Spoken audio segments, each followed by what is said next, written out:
बहादुर सपूत हम दुश्मनों के सामने आहनी दीवार बन गए। पेशावर में फेडरल कांस्टेबलरी हेडक्वार्टर्स पर अफगान दहशतगर्दों का हमला नाकाम। खुदकुश हमलावर के मरकजी गेट से अंदर घुसने की कोशिश, रोके जाने पर खुद को धमाके से उड़ा लिया। बमबार के दो साथी फायरिंग करते हुए गेट से अंदर दाखिल। बहादुरी से मुकाबला करते हुए 3 FC एहलकार शहीद। सिक्योरिटी फोर्सेस ने दोनों हमलावरों को निशाने इबरत बना दिया। दहशतगर्दों से 2 खुदकुश जैकेट्स और 8 हैंड ग्रेनेड बरामद। धमाके से करीबी इमारतों के शीशे टूट गए। IG खैबर पख्तूनख्वा के खुदकुश हमले की तस्दीक, कहा दोनों खारजियों को हलाक कर दिया। सर्च एंड क्लियरेंस ऑपरेशन के दौरान सदर FC रोड और करीबी स्कूल बंद रखे गए। BRT सर्विस PRC मुअत्तल रहने के बाद बहाल। शहीद 3 FC एहलकारों की नमाज जनाजा अदा।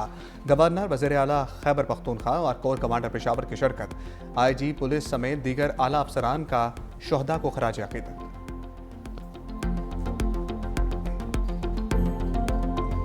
खुदकुश हमलावर FC हेडक्वार्टर्स के गेट तक कैसे पहुंचा? हमले की इब्तदाई रिपोर्ट तैयार। चादर ओढ़े खुदकुश हमलावर पैदल सुनहरी मस्जिद रोड से मरकजी गेट के सामने आया और खुद को धमाके से उड़ा लिया। शलवार कमीज पहने और दीगर हमलावर साइड गेट से अंदर दाखिल हुए। दहशतगर्द मोटरसाइकिल स्टैंड के करीब फायरिंग करते रहे। सिक्योरिटी फोर्सेस ने मरकजी गेट के करीब ही दोनों का किस्सा तमाम किया। खुदकुश हमले की फुटेज भी मंजर आम पर आ गई। वीडियो में चादर ओढ़े दहशतगर्द को देखा जा सकता है। धमाके के बाद भगदड़ मच गई। जराये के मुताबिक धमाका उस वक्त हुआ जब हेडक्वार्टर्स में परेड जारी थी। 450 एहलकार मौजूद थे। हमला बाकायदा मनसूबाबंदी के तहत किया गया। दहशतगर्दों का टारगेट परेड था। सदर आसिफ अली जरदारी और वज़ीर आज़म की पेशावर खुदकुश हमले की मजम्मत। सदर मुमलिकत ने कहा बुज़दिलाना कार्रवाई से सिक्योरिटी फोर्सेस के हौसलों को कमज़ोर करने की नाकाम कोशिश की गई। वज़ीर आज़म ने कहा सिक्योरिटी फोर्सेस की बरवक्त कार्रवाई की बदौलत बड़े नुकसान से बच गए। मुल्क की सालमियत पर हमला करने वाले दहशतगर्दों के अज़ाइम को खाक में मिला देंगे। वज़ीर आला खैबर पख्तूनख्वा सोहेल अफरीदी की लेडी रीडिंग अस्पताल आमद। FC हेडक्वार्टर्स धमाके के जख्मियों की इयादत की। कहा कि दहशतगर्दों की बुज़दिलाना कार्रवाइयाँ अवाम और सिक्योरिटी फोर्सेस के हौसले पस्त नहीं कर सकती। गवर्नर खैबर पख्तूनख्वा फैसल करीम कुंजी का लेडी रीडिंग अस्पताल पेशावर का दौरा, धमाके के जख्मियों की इयादत की।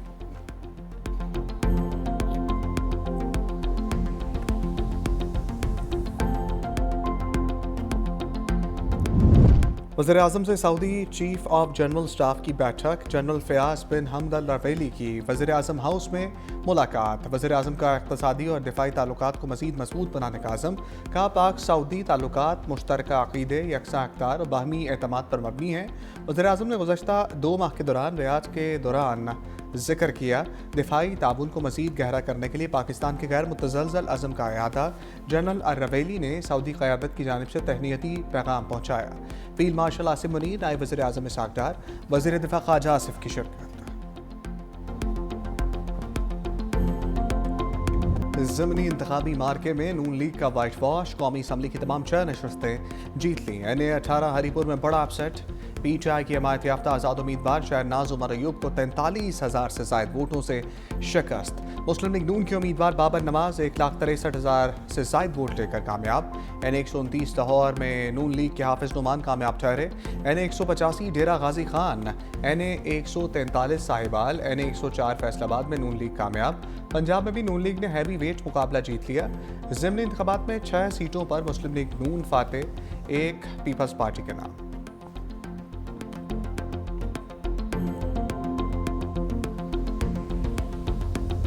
एक बाई इलेक्शन नहीं था, बेसिकली एक रेफरेंडम था जिसका फैसला पंजाब के अवाम ने और इवन KPK के अवाम ने मुस्लिम लीग नून के हक में किया।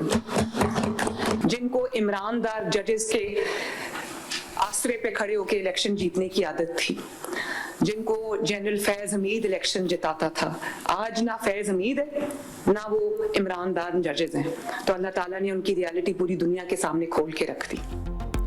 वज़ीर आला पंजाब मरियम नवाज ने ज़िमनी इंतखाब में जीत को अवामी रेफरेंडम करार दे दिया। इजलास से खिताब में कहा परफॉर्मेंस से बेहतर कोई बयानिया हो ही नहीं सकता। आज ना फैज़ है ना वो जजेस जो उन्हें जितवाते। इलेक्शन का बाइकआउट तब होता है जब आपको शिकस्त का यकीन हो।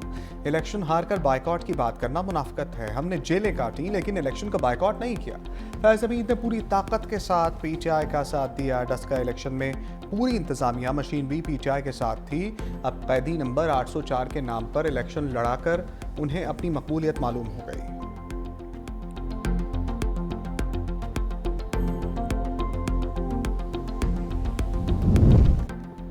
तहरीक इंसाफ ने हरीपुर NA-18 के नताइज को मुस्तरद कर दिया।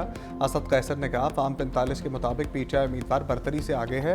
अफसोसनाक है, इलेक्शन कमीशन का अमला वेबसाइट पर गलत नताइज अपलोड कर रहा है। एक बार फिर इलेक्शन कमीशन का स्याह चेहरा कौम के सामने बेनकाब हो गया। इलेक्शन कमीशन इंतजामी और अमली सतह पर मुकम्मल नाकाम हो चुका। पूरा इंतखाबी अमल मजाक बन चुका है। बेहतर होता कि इलेक्शन कराने के बजाय बराह रास्त कोई नोटिफिकेशन जारी कर दिया जाता। इलेक्शन कमीशन ने असद कैसर के बयान का नोटिस ले लिया। ज़राए के मुताबिक इलेक्शन कमीशन ने पैमरा से असद कैसर के बयान का ट्रांसक्रिप्ट मांग लिया।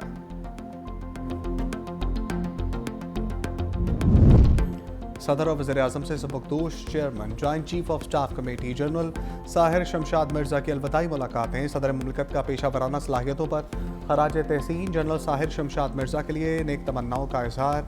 वज़ीर-ए-आज़म ने जनरल साहिर शमशाद मिर्ज़ा की पेशा वराना सलाहियतों को सराहा। जनरल साहिर शमशाद की सबकदोशी के साथ ही chairman joint chief of staff committee का ओहदा ख़त्म हो गया।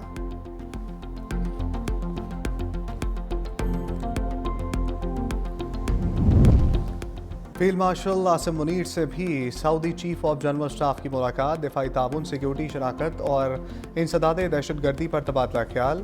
पाकिस्तान और सऊदी अरब के स्ट्रेटेजिक अस्करी ताल्लुकात मज़ीद मजबूत बनाने पर इत्तफाक। जनरल फयाज बिन हमीद अल रवेली की GHQ आमद। ISPR के मुताबिक जनरल फयाज अल रवेली की यादगार शौदा पर हाज़री। फूल रखे पाक फौज के चाकू चौबंद दस्ते की जानिब से सऊदी जनरल को गार्ड ऑफ ऑनर पेश किया गया।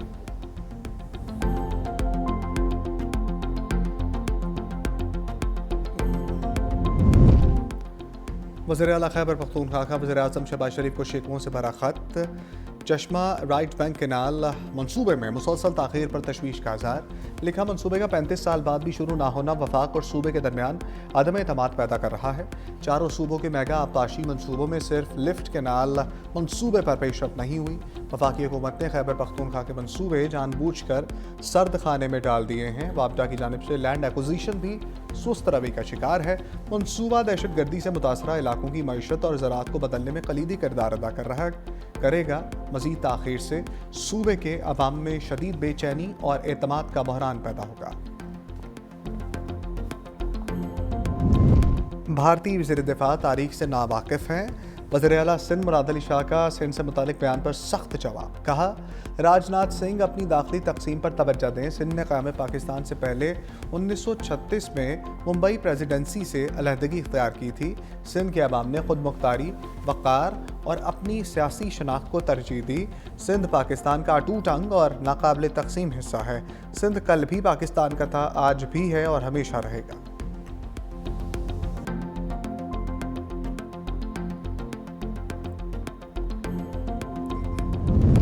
भारतीय वज़ीर दिफा का सिंध से मुतल्लिक़ इश्तियाल अंगेज़ बयान। पाकिस्तान हिंदू कौंसिल की राजनाथ सिंह के बयान की मुज़म्मत। सरपरस्त आला डॉक्टर रमेश कुमार ने कहा, मुहिब्बे वतन हिंदू कम्युनिटी पाकिस्तान को अपनी धरती माता समझती है।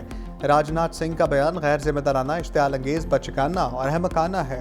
पाकिस्तानी हिंदू कमेटी का बयान पर सफारती सतह पर सख्त नोटिस लेने का मुतालबा।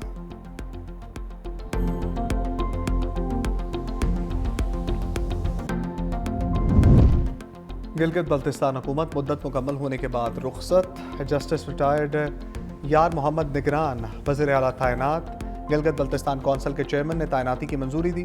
निगरान वज़ीर आला गिलगित बल्तिस्तान अपने ओहदे का हलफ उठाएंगे।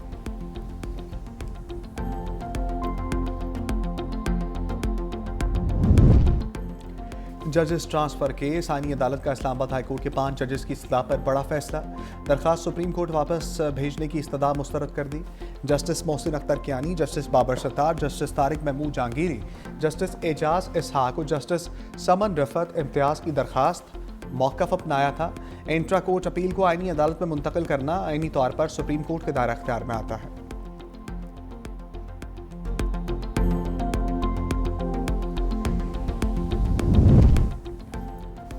वफाकी आईनी अदालत बनने के बाद बड़ी पेशरफ, चारों सूबों में रजिस्ट्रियाँ कायम करने का फैसला। आईनी अदालत में वीडियो लिंक सहूलत फराम की जाएगी। जस्टिस आमिर फारूक ने कहा कि सूबों में आईनी अदालत की रजिस्ट्रीज कायम करने के लिए अभी ट्रांजिशन के मरहले में है। आईनी अदालत की प्रिंसिपल सीट से रजिस्ट्रियों में वीडियो लिंक की सहूलत भी दी जाएगी। दूसरी जानिब वफाकी आईनी अदालत में सर्दियों की तातीलात का नोटिफिकेशन भी जारी कर दिया गया।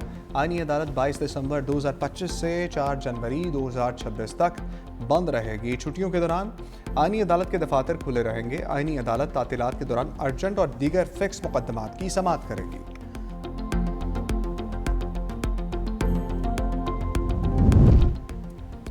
खातून अव्वल आसमा भुट्टो का अमारात में सुप्रीम कौंसल बराए मदरहुड और अतफाल का दौरा। सेक्रेटरी जनरल रीम बिनते अब्दुल्ला अल फलासी ने उनका इस्तकबाल किया। बच्चों की पार्लियामेंट और एडवाइजरी कौंसिल से मुताल्लिक खातून अव्वल को तफसीली ब्रीफिंग।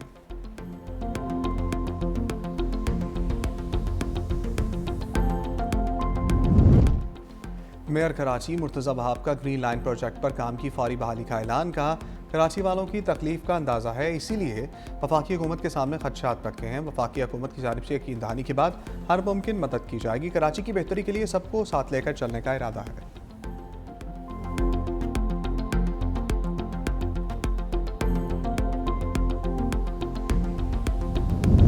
मोटरवे पर रास्ते धुंधला गए। M1 पिशावर टोल प्लाजा से रशकई तक बंद। तर्जमान मोटरवेज के मुताबिक मोटरवे बंद करने का मकसद हादसात से बचाव और शहरियों के जानो माल का तहफ़्फ़ुज़ है। शहरी धुंध के औकात में गैर ज़रूरी सफ़र से गुरेज करें।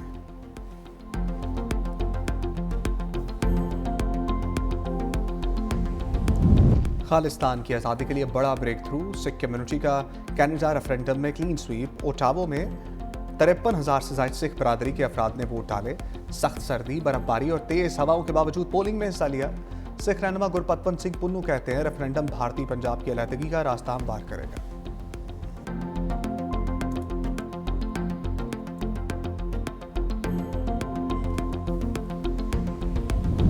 पाकिस्तान अफगान तालिबान कशीदगी, ईरान का मुतहर्रिक किरदार। सुप्रीम नेशनल सिक्योरिटी काउंसिल के सेक्रेटरी अली लारीजानी के वक्त के हमरा आज इस्लामाबाद पहुंचेंगे। सफारती ज़राए के मुताबिक पाक अफगान तनाव और कशीदगी में कमी की कोशिशों पर बातचीत करेंगे। ईरान में आइंदा माह मुतवक्के सालसी मुज़ाकरात पर ख़ुसूसी तबादला ख्याल किया जाएगा। सदर आसिफ अली ज़रदारी और वज़ीर आज़म शहबाज शरीफ से मुलाकातें होंगी।